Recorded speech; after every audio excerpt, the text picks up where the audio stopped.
Boa noite. O programa Brasilianas.org de hoje discute os 25 anos da Constituição Federal, as lutas políticas para a construção da Carta Magna e as propostas acrescentadas ao documento ao longo desse quarto de século. O dia 5 de outubro de 1988 é considerado um marco na história do país por ser a data da promulgação da Constituição Federal, que veio para substituir a Constituição criada pelo regime militar. Não se tratava apenas de mais uma carta em um século em que tantas constituições foram promulgadas, inclusive para legitimar regimes que se impuseram pela força. Foi a Constituição que lançou o país na modernidade, reconhecendo os direitos individuais e coletivos, meio ambiente e consumidor, direito das mulheres e das minorias, consagrando as liberdades públicas e a participação social. Levou algum tempo para que os caminhos abertos pela Constituição passassem a ser trilhados pela sociedade. O novo Ministério Público, como defensor da cidadania, passou alguns anos para aplicar conceitos que pareciam vagos no início, como o direito universal à saúde e à educação. Mas rapidamente os ventos da nova Constituição se impuseram sobre o deserto árido do sistema de poder brasileiro, ajudando a desbastar a concentração de renda, o descaso para com os desassistidos. Mais que isso, assegurando 25 anos de estabilidade democrática, tornando a democracia um valor fundamental para um país que, ao longo de todo o século XX, jamais a tratou como um bem maior. Para explicar a importância da Constituinte, o Brasilianas.org tem o imenso prazer de contar com um especialista em direito constitucional, o jurista José Afonso da Silva, que foi assessor jurídico da Assembleia Constituinte, e em Brasília do ministro do Supremo Tribunal Federal, Luiz Roberto Barroso. Ao longo dos anos, os dois trouxeram para a cidadania o conforto de os terem como avalistas e defensores da legalidade. Nesses tempos bicudos de julgamentos shows e disposição de celebridades, é um conforto poder contar com os que se destacam pelo conhecimento e pelo apreço às leis e à Constituição. Ambos dignificam a justiça. E também contamos com a colaboração da jornalista Vanessa Casalino, que vai escolher as perguntas encaminhadas através do portal www.brasilianas.org. Antes de começar, vamos rever uma parte da série apresentada na semana passada pelo repórter Brasil. A reportagem fala do processo que levou o país a convocar a Assembleia Constituinte, responsável pela atual carta, que no último dia 5 completou 25 anos. Vamos ver. A crise econômica no final dos anos 70 e o aprofundamento das desigualdades sociais no país aumentaram a insatisfação dos brasileiros. Os operários do ABC Paulista desafiaram o regime e resolveram cruzar os braços. O movimento pela redemocratização começava a ganhar força. Em 1984, milhares de pessoas saíram às ruas para pedir eleições diretas para presidente da República. No ano seguinte, Tancredo Neves foi eleito presidente da República pelo Colégio Eleitoral, mas morreu antes de tomar posse. O vice José Sarney assumiu o mandato e convocou uma Assembleia Constituinte para elaborar uma nova Constituição.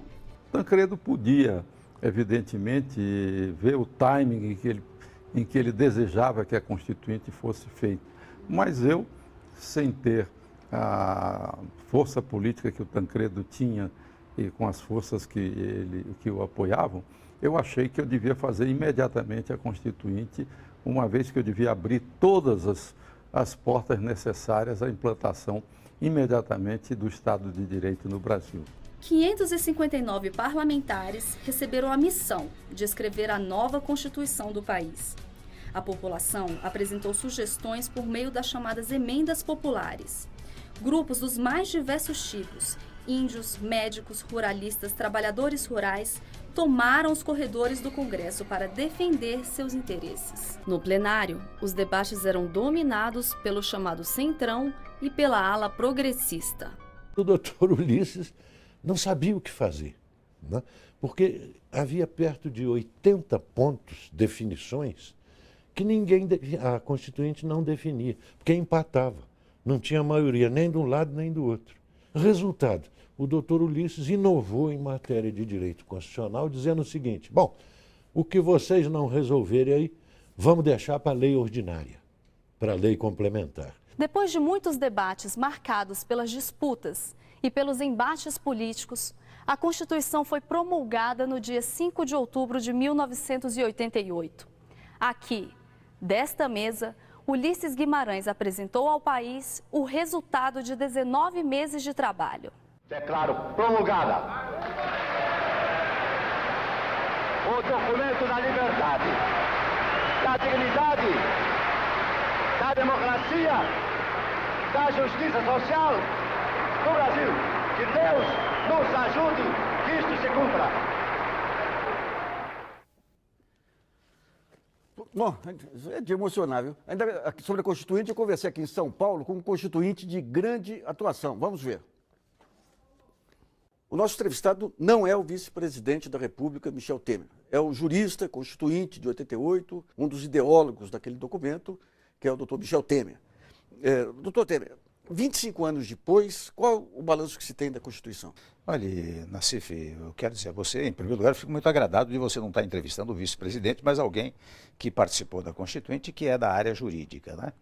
Mas dizer a você que a primeira ideia é de que a Constituinte, né, é sempre uma ruptura com a ordem jurídica existente. E naquele momento foi muito oportuno que se rompesse com a ordem jurídica instituída, que era a Constituição de 67, acrescentada pelo ato institucional número 5, depois pela emenda constitucional de 69, mas que era uma Constituição centralizadora e que justificava, juridicamente por assim dizer, o regime autoritário que vivemos naquele período. Então a sociedade se mobilizou muito, nós todos nos recordamos disso, para que houvesse um novo Estado, e um Estado que fosse o oposto daquele então vigente. Portanto, saíssemos do autoritarismo para uma democracia plena. E nós atingimos isso com a Constituinte de 87 e 88, né? Acho que em 5 de outubro de 88, quando se criou um novo Estado brasileiro, nós estabelecemos fórmulas e parâmetros constitucionais que importaram uma tranquilidade absoluta para o Estado brasileiro. Esta foi, digamos assim, a razão mobilizadora da Constituinte de 88, ou seja, abandonar o autoritarismo e chegar-se àquilo que a Constituição chamou de Estado democrático de direito. Bom, nós somos um país que ao longo de todo o século XX passou por diversas mudanças políticas, quarteladas.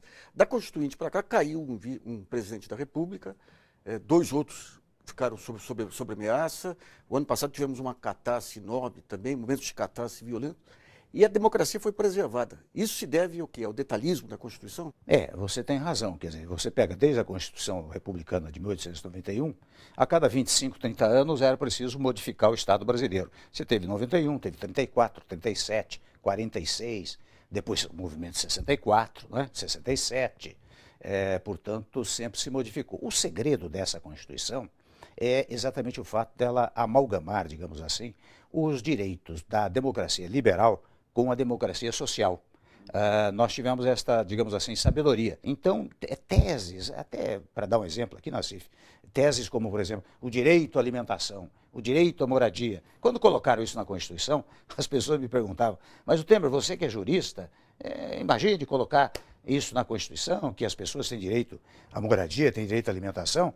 Eu disse, olha, isso são normas programáticas, mas que têm um sentido impositivo. Nenhuma política pública do Legislativo, do Executivo, do Judiciário pode violar esses pressupostos. E logo depois, você sabe que veio o Bolsa Família, que alimentou milhões de pessoas, veio o programa Minha Casa Minha Vida, que está dando moradia para milhões de brasileiros. Então, essa conjugação da democracia liberal com a democracia social é aplicada. Mas você veja que, na verdade, a simbiose da democracia liberal, ou seja, liberdade de manifestação, que levou as pessoas para as ruas, e a democracia social, que fez com que milhões de pessoas ascendessem à classe média, é que permitiu o que hoje nós chamamos da exigência de uma democracia eficiente, a democracia da eficiência. As pessoas querem serviços públicos eficientes, as pessoas querem um sistema político também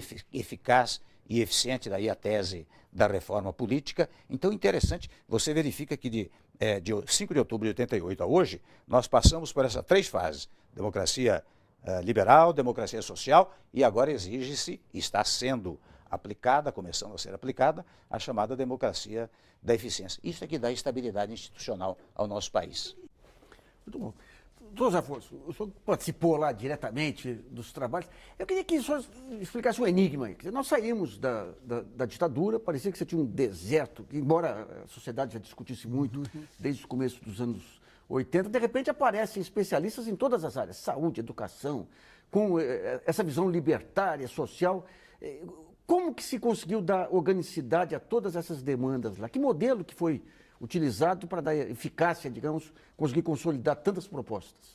Ora, vamos retroceder um pouco.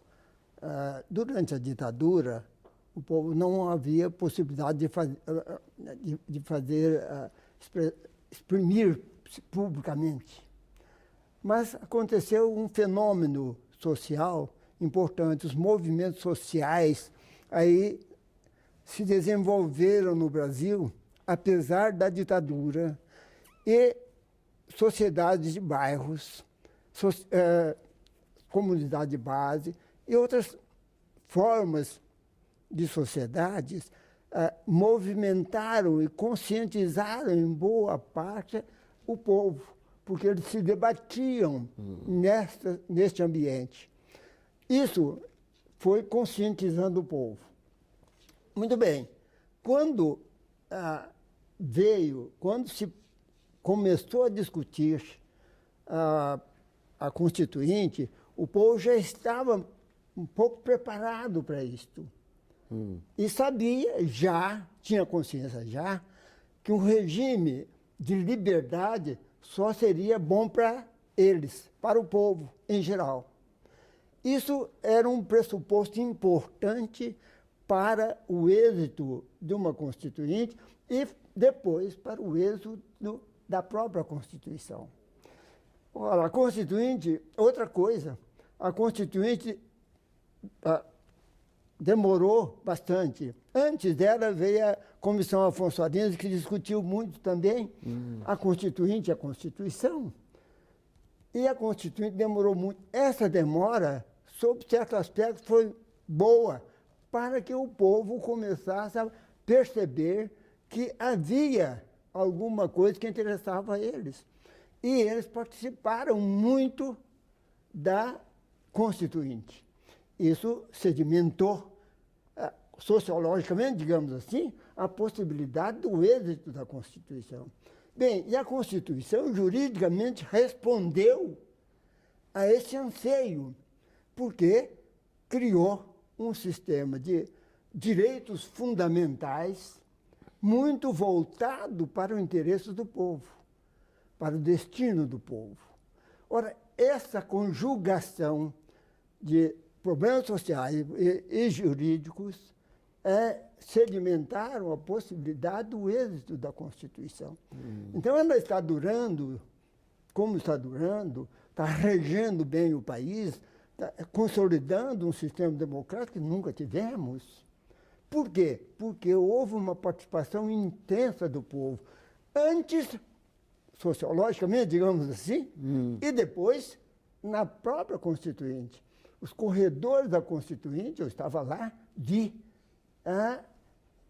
era um afluxo enorme de gente, cada qual pleiteando os seus interesses, introduzir na Constituição os seus direitos. E os debates todos foram muito importantes para essa conscientização. Acho que tudo isso contribuiu para a consolidação da Constituição e da democracia. Tá, filho. Bom, nós estamos com o ministro Barroso em Brasília. Doutor Barroso, esse clima de final de ditadura, que você tinha os movimentos sociais, que o doutor José Afonso lembrou, tinha o meio empresarial também, que já estava cansado da centralização excessiva que havia, tinha o municipalismo. Na sua opinião, a Constituição, ela conseguiu, de que maneira que ela conseguiu sintetizar toda essa soma de interesses? E quais os pontos que ficaram pendentes aí por conta desses conflitos não resolvidos que o Carlos Chagas, o jornalista Carlos Chagas, colocou na sua gravação aí? Boa noite, Nassif. É um prazer estar aqui no seu programa. Este processo que bem descrevia o professor Zé Afonso da Silva, aliás, um prazer, professor, estar aqui participando com o senhor. Esse processo que resultou na Constituição de 1988, Nassif, foi um processo relativamente longo e um processo de amadurecimento da própria cidadania e da própria nacionalidade. pouco a Constituição de 1988 simboliza a história da minha geração. Eu sou talvez a primeira geração pós anos de chumbo. Eu entrei na faculdade em 1976 e me lembro de ter descoberto o Brasil real em 1975, com a morte do jornalista Vladimir Herzog. Foi o primeiro momento, eu tinha aí 16, 17 anos, em que eu percebi que alguma coisa errada se passava no Brasil com aquela simulação de suicídio, o fato de que Herzog era judeu, mas houve um culto ecumênico celebrado por Dom Paulo Evaristo Arnes. Ele não foi enterrado na ala própria do cemitério judaico.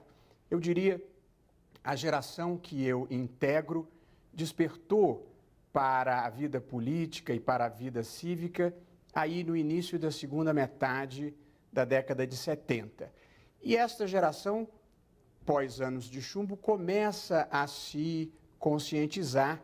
Em 1977, vem o pacote de abril, as emendas constitucionais número 7 e 8, o presidente Geisel fecha o Congresso, e ali começa, como marco simbólico, uma rearticulação da sociedade civil, do movimento estudantil e setores de trabalhadores, setores mais progressistas, que tinham sido, de certa forma, ou mortos, ou exilados, ou presos durante os anos de chumbo. Esses setores começam a se rearticular. Um dos primeiros movimentos foi o movimento pela anistia, que vai desembocar na efetiva conquista da anistia em 1979, com a volta dos exilados. E aí a democracia no Brasil começa a ter um curso que se afigura inexorável, apesar de dentro do regime ainda haverem diversas manifestações. Houve a bomba da OAB, depois veio o episódio do Rio Centro.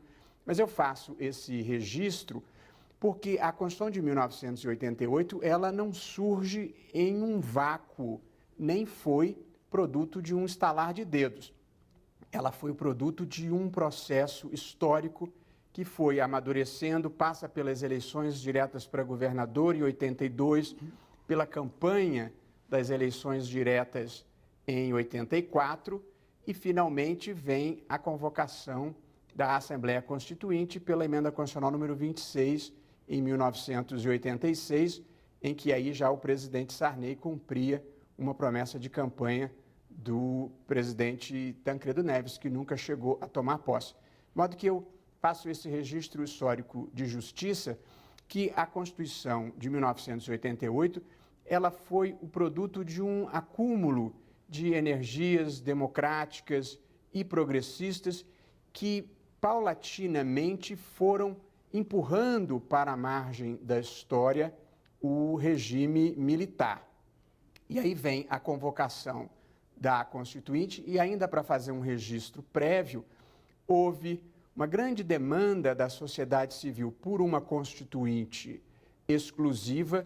Esta ideia não passou e nós acabamos tendo uma Constituinte congressual, que era um pouco a imposição das nossas circunstâncias, mas era um modelo um pouco menos desejável do que se poderia esperar naquele contexto.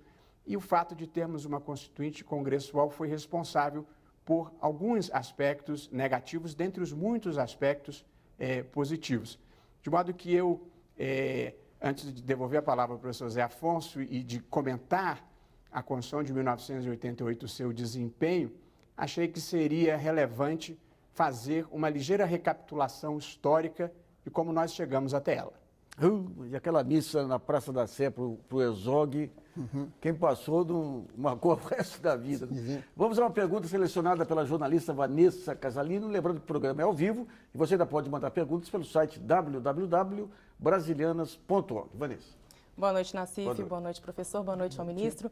Boa noite a você que nos assiste. A primeira participação do Brasilianas de hoje vem aqui de São Bernardo do Campo, é de Lucrécia da Silva. Apesar do que já foi discutido aqui, ela pondera o seguinte, que dentre as principais críticas à Constituição brasileira está o fato de ela ser muito extensa e em alguns pontos detalhista. Então ela pergunta, existe algum modelo internacional que poderia ter sido usado como referência para o Brasil? Doutor Zé Afonso. Poderia, sim, vários modelos, Estados Unidos, a própria Alemanha, a própria Itália, de certo modo, são constituições mais enxutas. Mas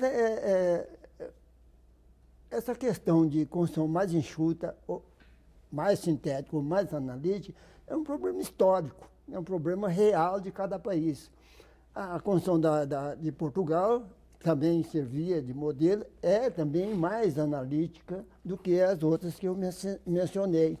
Então, você tem que lembrar o seguinte, esta Constituição foi feita com muita participação popular e muita reivindicação de direitos. Então, para que ela pudesse acolher várias dessas reivindicações, ela acabou sendo realmente mais analítica. E demais, ela foi um produto de muita negociação. E tudo isso levava a se introduzir nela certas reivindicações que talvez não precisasse estar nela. Podia deixar para a legislação ordinária. Mas essa é uma questão histórica. É uma realidade do momento que não tem como prever antes de isto se realizar. Bom, vamos para o primeiro intervalo e Brasilianas.org volta logo.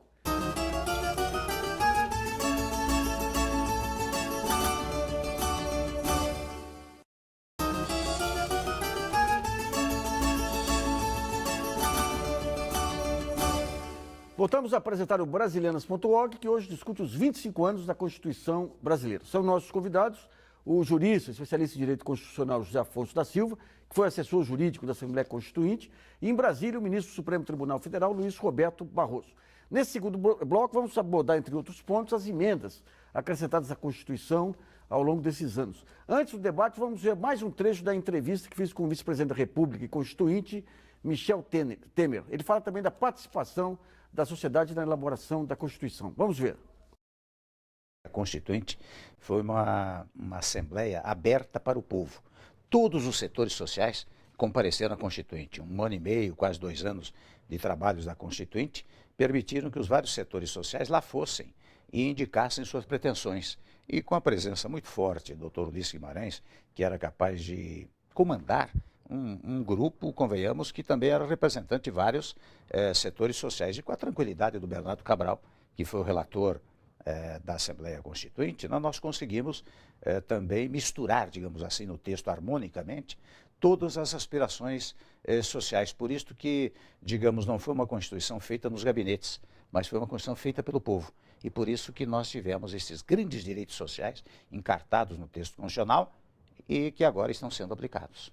Havia crítica quanto ao detalhismo da Constituição. Como a Constituição é a interpretação, esse detalhismo ele reduziu, digamos, a margem de subjetivismo das decisões jurídicas e políticas? É verdade. Você sabe quando uma Constituição é condensada, é principiológica, a área discricionária, quer dizer, a área de escolha do legislativo para editar leis ordinárias, por exemplo, é muito mais ampla, não é? Quando ela é detalhista, como é a nossa, a área de discrição, de escolha do legislativo e até do judiciário é muito menor. Aliás, você vê, hoje nós temos praticamente 74 emendas à Constituição e temos mais de 1000 projetos de emendas constitucionais tramitando pelo Congresso, precisamente porque toda vez que se quer modificar ou criar alguma coisa nova, é preciso modificar a Constituição. Mas, de qualquer maneira, embora nos primeiros momentos, acho que você lembrou, né, ela sofreu algumas críticas por não ser principiológica, o fato é como se aplicou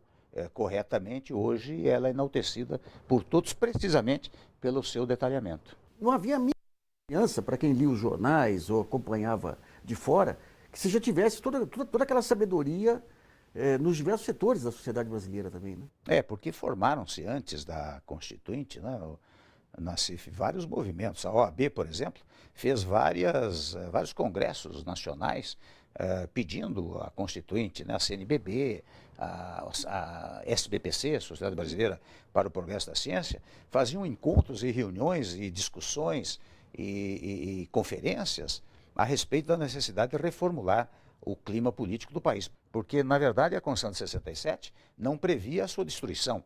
E a emenda constitucional que convocava a Constituinte era a destruição da Constituição de 67. Então, este ato não era um ato jurídico, no sentido de ancorado pela Constituição, mas era um ato político. Havia uma tal consciência no país que o presidente Sarney pôde mandar uma emenda constitucional convocando a Constituinte. Né? Bom, o ministro Luiz Roberto Barroso, assim que foi indicado para o Supremo, ele fez essa elegia da Constituição e da estabilidade democrática. E nós tivemos, no fim do ano passado, alguns conflitos com o Supremo querendo tomar algumas decisões que se dizia em conflito com o Congresso. Eu queria que o ministro Barroso analisasse essa questão aí desse detalhismo e se ele foi importante, por exemplo, para resolver essas pendências entre o Supremo e Congresso também, ministro. Ok. Eu até ia fazer um comentário das razões históricas da Constituição ter ficado assim tão espichada, que era um pouco a ausência de um texto base e esta participação política que se referia o querido professor Michel Temer. Os corredores da Constituinte, assim, eram de fato um espetáculo antropológico. Tinha militares, garimpeiros, juízes, prostitutas, donos de cartório, empregadas domésticas, todo mundo em busca do seu dispositivo na Constituição. Isso contribuiu, de fato, para ser um texto espichado. A Constituição brasileira, ela é uma Constituição abrangente, ela cuida de muitos assuntos. Ela incluiu no seu texto matérias que em outras partes do mundo são relegadas para o processo político ou para a legislação ordinária. Além de tratar de uma grande quantidade de temas, ela também os trata de uma maneira excessivamente detalhista. Estas circunstâncias que foram, como bem observado, corrigidas ao longo do tempo, inclusive pela interpretação, trouxe, no entanto, duas consequências diretas do texto abrangente. A primeira é o número excessivo de emendas e a segunda é um grau elevado de judicialização da vida. O número de emendas se deve ao fato de que, como a Constituição cuida de muitas coisas, a Constituição brasileira só não traz a pessoa amada em 3 dias. Mas, fora isso, procurando com empenho, é possível encontrar quase tudo lá. De modo que qualquer pequena modificação no processo político ou a implementação do programa de qualquer governo exige uma modificação do texto constitucional. E, por esta razão, nós já tivemos 74 emendas mais 6 de revisão, 80 emendas em 25 anos, que é um recorde mundial. A política ordinária no Brasil, em alguma medida, se faz por meio de emendas à Constituição. Esta é uma consequência do texto longo e detalhista. A outra consequência é a judicialização, o fato de que inúmeras questões políticas, sociais e morais, no caso brasileiro, passaram a ter a instância final de decisão no Poder Judiciário. Isto também se deve, em parte, à Constituição abrangente, porque trazer uma matéria para a Constituição significa, de certa forma, tirá-la da política e trazê-la para o direito. Na medida em que a Constituição cuida de organização de poderes, de sistema tributário, de sistema previdenciário, da organização administrativa, de meio ambiente, de índios, de empregadas domésticas, todas essas normas ensejam pretensões que podem ser deduzidas perante o Poder Judiciário. De modo que esta constitucionalização abrangente, somada a uma certa crise de legitimidade da política tradicional, levaram a esta ampla judicialização que nós vivemos hoje no Brasil, que tem uma faceta positiva e uma faceta negativa. De modo que, em síntese, temos de fato uma Constituição excessivamente analítica, por vezes casuística, e ela tem como consequência um número excessivo de emendas e uma progressiva judicialização na medida em que quase tudo no Brasil pode desaguar perante o Poder Judiciário. Agora, ministro, um ponto que na época chocou um pouco as mentes supostamente racionais dos economistas, que era o direito universal à saúde e à educação, com o tempo se mostraram instrumentos fantásticos aí de inclusão e de reconhecimento de direitos. Como que naquele momento, com toda aquela falta de compreensão sobre os desdobramentos da Constituição, se conseguiu colocar esses pontos na Constituição? E eu gostaria de destacar que, dentre as coisas que ordinariamente não deveriam ter entrado na Constituição, eu certamente não situaria a questão do direito à educação e do direito à saúde. Pelo contrário, esses dois direitos sociais foram incluídos na Constituição brasileira de uma maneira relativamente analítica e pioneira e foram decisivos para o país. Um país no estágio evolutivo do Brasil, se a Constituição não tratar de questões como educação e saúde, a Constituição acaba sendo apenas um conjunto de regras para a classe dominante disputar o poder político. A inclusão do direito à saúde e o tratamento da saúde na Constituição faz com que o Sistema Único de Saúde no Brasil provavelmente seja o mais ambicioso programa de inclusão social que existe no mundo. Você dá saúde universal e integral e gratuita, de uma maneira geral, para a população. Eu bem sei que existem muitas deficiências e muitos problemas no sistema, mas quando eu era muito jovem, este sistema era uma ficção. Ele hoje em dia é uma realidade com muitas deficiências, mas ajudou a incluir na possibilidade de acesso a prestações de saúde a maior parte da população. Num país pobre, se a Constituição não cuidar de saúde e de educação, deixa de estar cuidando de alguns pilares relevantes. E em matéria de educação, nós conseguimos, em uma geração ou pouco mais, a universalização do ensino fundamental e agora a Constituição também já exige a universalização do ensino médio. É claro que nós temos problemas de qualidade em um e outro, mas nós superamos a exclusão social dramática representada pela falta de acesso à educação. Portanto, a Constituição contribuiu para o avanço do país nessas duas áreas, nesses dois direitos sociais. Não na velocidade que nós desejávamos, mas os processos evolutivos têm o seu próprio timing e a direção certa é certamente mais importante do que a velocidade. E nessas duas matérias nós caminhamos na direção certa, orientados pela Constituição. Professor José Afonso, quando foi levantada essa questão da universalização da saúde e da educação, como que foi o jogo de pressões internas? E depois, o que ocorreu? Porque, veja bem, a gente saía de um regime militar. A justiça era pouco acreditada. Teve alguns bons movimentos nos anos 80, de BNH, aquelas ações contra o BNH, mas ninguém acreditava na justiça. Em geral, as leis aqui eram aquela joga para ver se pega, né? Como que foi esse processo da justiça entrar, o Ministério Público se impor e conseguir na justiça essa consolidação de direitos? Pois é, quando você põe na Constituição o direito, se abre a possibilidade da sua reivindicação no Poder Judiciário. Quando você fortalece o Ministério Público, você dá a possibilidade do próprio Ministério Público lutar para a implementação de certos direitos, por via das ações civis públicas e outros meios de que se serve o Ministério Público. Se isso não estivesse na Constituição, não haveria como fazê-lo. Então, se conjuga a previsão constitucional e previsão com a possibilidade de implementação, porque lá está previsto, não o direito abstrato, está previsto que se farão as políticas públicas para que aquele direito se realize.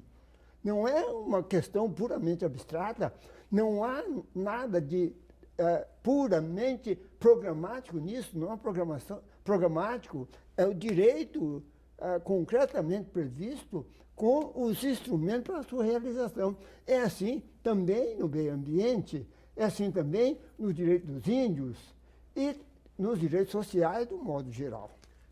Então, quando se põe na Constituição, você... Não, mas isso é fantasia. Não, não é fantasia. Porque é uma pauta que serve de luta até para o povo buscar a sua realização. Muito bom. O país dos bacharéis civilizou o Brasil mais rapidamente que o país dos economistas, aí, com aquela sua racionalidade rasteira.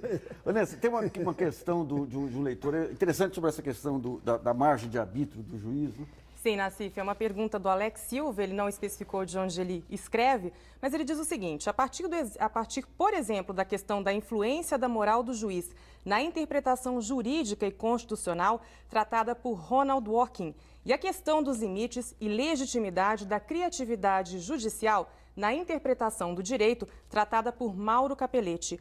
Como estabelecer um limite para a atuação dos juízes, de modo que se respeite a Constituição, que se observem os parâmetros de interpretações anteriores, bem como que se observem os próprios parâmetros estabelecidos pelas instituições do direito.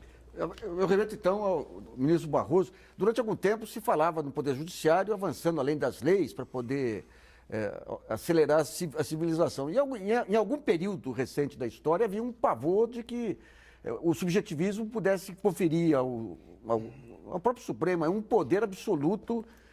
Como que o senhor interpreta essa questão que foi colocada pelo leitor dos limites da interpretação do magistrado sobre a Constituição? Nassif, durante boa parte do próprio século XX, se acreditava que o papel do juiz fosse apenas uma função técnica de conhecimento e que, portanto, que ele se limitasse, no momento em que ele resolvia um problema concreto, a fazer incidir naquela situação uma solução que já estava pronta na norma. E por muitas décadas, o mundo jurídico viveu esta ilusão, esta fantasia ou talvez esta mistificação ideológica. A verdade é que a interpretação constitucional, ela sempre tem um componente mínimo de criatividade, sobretudo quando se interpretam princípios constitucionais. Princípios como a dignidade da pessoa humana, princípio como a igualdade, princípio como a razoabilidade, princípios como a moralidade administrativa, todos eles envolvem uma dose de criatividade judicial e, consequentemente, alguma dose de subjetivismo. O que é a segurança na matéria para o cidadão em geral é que o juiz não deve ser um intérprete ou um manipulador dos seus próprios valores. Ele deve ser capaz de interpretar o sentimento social e, em certos casos, o juiz constitucional precisa fazer determinados processos históricos avançar. Para citar exemplos em que eu mesmo fui advogado antes de ir para o Supremo, a ação constitucional em que se postulava perante o Supremo Tribunal Federal a equiparação entre as uniões homoafetivas e as uniões estáveis convencionais. O que se pedia ali é que o Supremo Tribunal Federal, em nome do princípio da igualdade, desse o mesmo tratamento jurídico a uniões entre pessoas independentemente da orientação sexual, porque a Constituição não autorizava a distinção em função da orientação sexual. Essa não era uma questão banal, mas o Supremo, interpretando, a meu ver, de uma forma iluminista o sentimento social e avançando o processo histórico, fez esta equiparação. Igualmente, no caso da interrupção de gestação de fetos anencefálicos, não havia esta previsão constitucional, mas o Supremo Tribunal Federal, em boa hora, interpretando o princípio da dignidade da pessoa humana, entendeu que não se justificava obrigar uma mulher a manter por muitos meses uma gestação que ela sabia de antemão que era inviável. Evidentemente, nessas duas hipóteses, nesses dois precedentes, não havia uma solução pré-pronta no ordenamento jurídico, de modo que os ministros do Supremo Tribunal Federal exerceram uma certa criatividade jurídica, uma certa interpretação criativa do direito, o que se torna inevitável no mundo complexo e plural em que nós vivemos. Não há solução pré-pronta para todos os problemas, de modo que, não incomumente, os juízes terão que construir argumentativamente a melhor solução. Esta não é uma opção filosófica ou uma opção ideológica. Esta é uma circunstância da vida contemporânea, do mundo em que nós vivemos. Há um certo comprometimento, sim, para a segurança jurídica, há uma certa dose de subjetividade, mas é igualmente inevitável, de modo que nós tentamos trabalhar com parâmetros racionais que impeçam o voluntarismo judicial arbitrário. Bom, vamos para mais um intervalo e Brasilianas.org volta já.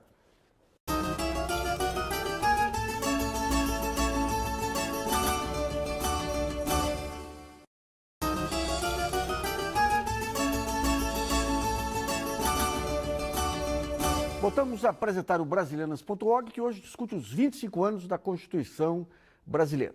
E nós vamos falar dos pontos ainda não regulamentados da Constituição, que, em alguns casos, obrigaram o Poder Judiciário a legislar, como ocorreu na questão da união estável entre pessoas do mesmo sexo, conforme foi mencionado pelo ministro Barroso. Quais os pontos que o senhor considera ainda que há essa vacância aí do Legislativo exigindo uma interpretação ou uma intervenção do Judiciário? Acho que existe ainda o direito de greve dos funcionários públicos, que devia ter ser regulamentado por uma lei específica que ainda não foi. Mas o Supremo Tribunal Federal, a falta dessa lei, já deu uma solução mandando aplicar a lei geral de greves para os servidores públicos. Eu acho que a maioria das leis mais importantes, complementares à Constituição, já foram promulgadas. Estatuto do Idoso, Estatuto da Criança, enfim, quase todas já.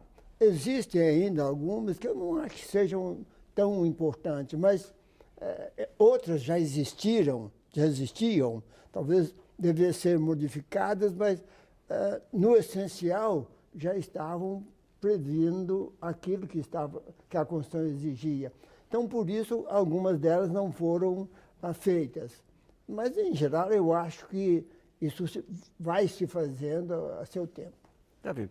Eu queria entender um pouquinho também com o ministro Barroso essa questão, até onde que o Judiciário pode ir, ou deveria ir, até onde ele não deveria ir. Eu chamo a atenção de um ponto específico, que é a questão da lei de imprensa, que o Supremo considerou a lei de imprensa inconstitucional, aboliu a lei de imprensa, aboliu o direito de resposta, argumentando que na Constituição já está previsto esse direito. Mas quando se aboliu a lei, ficou um vácuo que acabou prejudicando muitas pessoas aí. Até onde que o Supremo pode ir no preenchimento de questões legislativas, até onde que ele deve se resguardar, ministro? Pois então, Nassi, essa é talvez a mais intrincada questão do constitucionalismo contemporâneo em toda parte do mundo, e talvez até seja difícil de se ter uma regra geral. Nos Estados Unidos, por exemplo, a questão do fim da discriminação racial contra os negros, que não vinha nunca por legislação, só foi obtido no dia em que a Suprema Corte declarou, por decisão sua, que era inconstitucional haver escolas segregadas para crianças brancas e para crianças negras. No caso brasileiro, as uniões homoafetivas foram objeto de debate no Congresso longamente e, no entanto, nunca se aprovava uma lei que resolvesse esse problema, mas o problema existia na vida social e, portanto, o Supremo Tribunal Federal precisou intervir. E outra questão, que foi a questão das cotas raciais, o Congresso legislou a respeito, a matéria foi levada ao Supremo e o Supremo manteve a legislação do Congresso. Embora não haja um limite que se possa previamente estabelecer, eu penso que é possível enunciar o modelo ideal da seguinte forma: quando o Congresso, portanto, o poder político representativo, tenha atuado, tenha editado uma lei, como foi no caso das cotas raciais, como foi no caso das pesquisas com células-tronco embrionárias, o Judiciário deve ser deferente para com as decisões políticas tomadas pelo Congresso, porque, como regra geral, decisão política deve tomar mesmo quem tem voto. Porém, nas hipóteses em que o Congresso não atua, deixando de regulamentar um direito constitucional, nessas situações a atuação do Supremo Tribunal Federal e do Judiciário em geral se legitima, como ocorreu no caso de pesquisas com células-tronco embrionárias e ocorreu no caso de interrupção da gestação de fetos anencefálicos. De modo que, em certas situações, é perfeitamente legítimo que o Judiciário atenda a certas demandas sociais que não foram atendidas a tempo e a hora pelo Legislativo, porque não pôde, não quis ou não conseguiu formar consenso.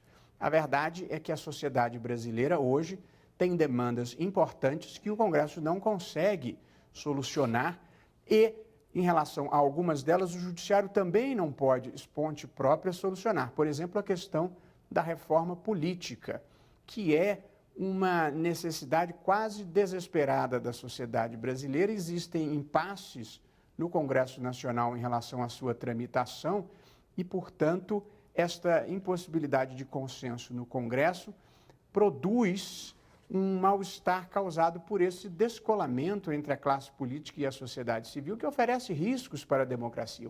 O Brasil precisa enfrentar esse problema.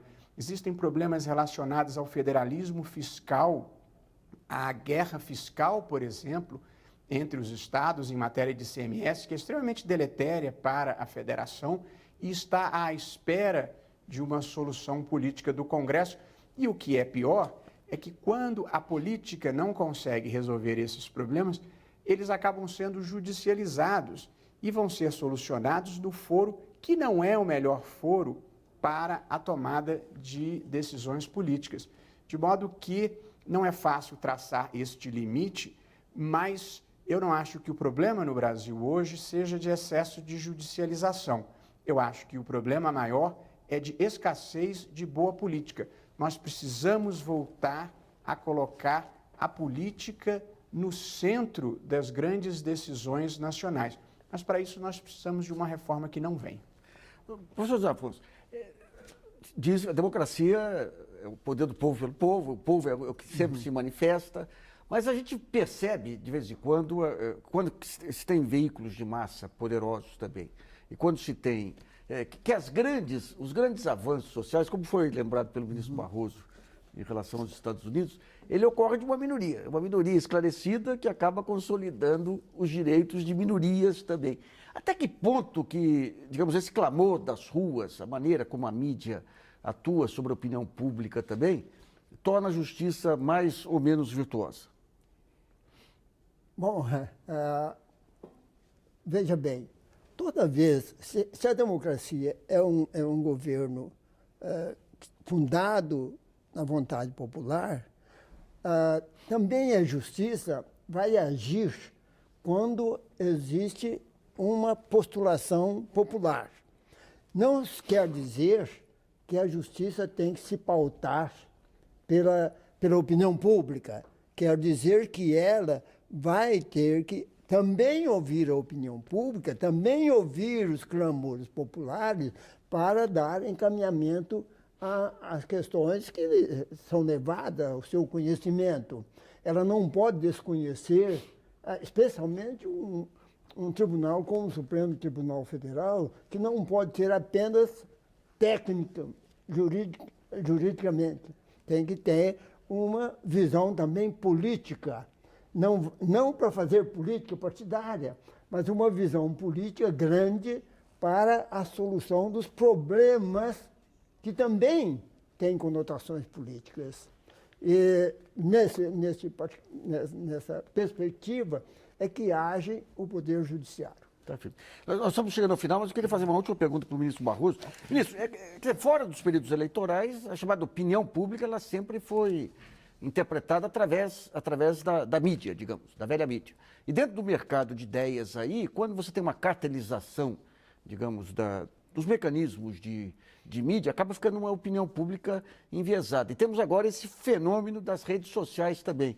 Mas a gente sente no judiciário uma enorme dificuldade em até abrir a discussão sobre o que é esse mercado de ideias e de conceitos à luz da caracterização antiga que havia e à luz dessa nova implosão de redes sociais. Por que o judiciário tem tanta dificuldade assim de discutir ou de aprofundar esses temas? Bom, eu acho que não é só o judiciário. Eu acho que as ciências sociais, em geral, têm dificuldade de identificar este fenômeno que é a opinião pública. As redes sociais, Nassib, são um fenômeno um pouco mais recente e é difícil de interpretar. A minha interpretação para algumas barbaridades que vejo e leio é que muitas vezes o participante da rede social, ele não é o seu verdadeiro eu, ele é um personagem que participa ali daquele momento de interação. Agora, a opinião pública em uma sociedade democrática, ela deve ser captada. O problema é que nem sempre é clara qual é a opinião pública, qual é a opinião publicada, qual é a opinião do veículo de comunicação, qual é a voz das ruas. Muitas vezes as ruas não estão preocupadas com um assunto e a imprensa está preocupada com um assunto, mas a verdade é que todo o poder representativo em uma sociedade democrática é exercido em nome do povo e deve ser exercido interpretando-se o sentimento do povo. Mas é preciso ter clara a percepção de que povo, em sentido sociológico e cultural, não corresponde a eleitor, não corresponde à opinião do dono do jornal. Existem sutilezas e complexidades neste processo. E existe em matéria de judiciário uma complexidade maior. É que em certos momentos e em certas circunstâncias, o judiciário, sobretudo um tribunal constitucional, deve funcionar como uma vanguarda iluminista que faça avançar o processo da história. Infelizmente, o tempo matou essa bela oração do ministro Barroso. Eu agradeço muito a participação do ministro Barroso, do professor José Afonso aqui, em um programa que foi excepcionalmente bom hoje. Ficamos aqui, até a próxima então.